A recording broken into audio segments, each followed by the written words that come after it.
chatting to Gavin Fenter about the 3 Tara LAING runners that will be stepping out on Friday. And this beautiful, beautiful girl in pick. I've got to move a bit so you can see how gorgeous she is. Her name is Midnight Music. She'll be running in race 1. Now she's making her local and poly debut. And Gav, she relocates from the Highveld. Yes, Nadine, this is her first run here. She's had 2 runs in Joburg, not very good runs, unfortunately. But with our sand tracks being so wet, I took her to the poly track. I nominated her. The first time she was in the poly, she was very green. And then I took her the next time and she was a lot better. So I was very happy with that work. So we opted to run her here from a good draw. Yeah. And then I thought, she should have a good chance. And when I looked at this field, and you take the favourite of Gavin Smith, ran behind 2 nursery winners, one in nursery in PE and one in Joburg.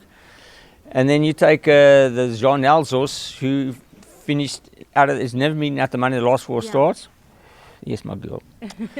And then you even get Ruby Claire, I think it's Ruby Claire, 3 seconds and a 4th in the last 4 starts.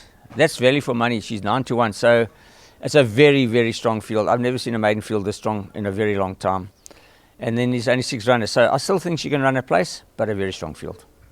We move to race 2, where we will see Mandy in action. Now, she's a horse that's really been rounding her races off well of late. And Gav, I think she's really going to actually appreciate the step up to 1900.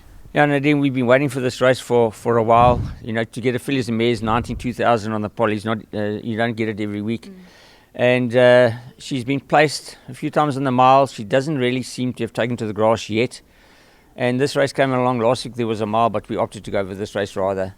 So I think she's got a good chance here, but the only downside is it's a handicap, and you got the ride of Kachetti for Sharon Cotson carrying 52.5. Yes, that's got nice form. So we're giving her a couple of kilos. So that's going to be a tough horse to beat. But I think she'll run into the money. But this is the right distance for her. She's been waiting for this distance for a long time. And the yard will close in race 8 with Colorama. Now, she showed good improvement last time out. And if you look at her recent run, she's actually down in class. Yeah, Colorama's got a lot of back issues. We really, really battle with her. She doesn't take 2 runs in a row. That run was just the other day. She doesn't pull up that well.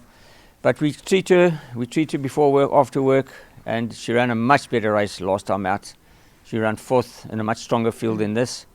So from a reasonable draw and a weaker field, I think she could run to the money. Definitely think that could be the case for Colorama, so let's hope it all goes well for her on Friday.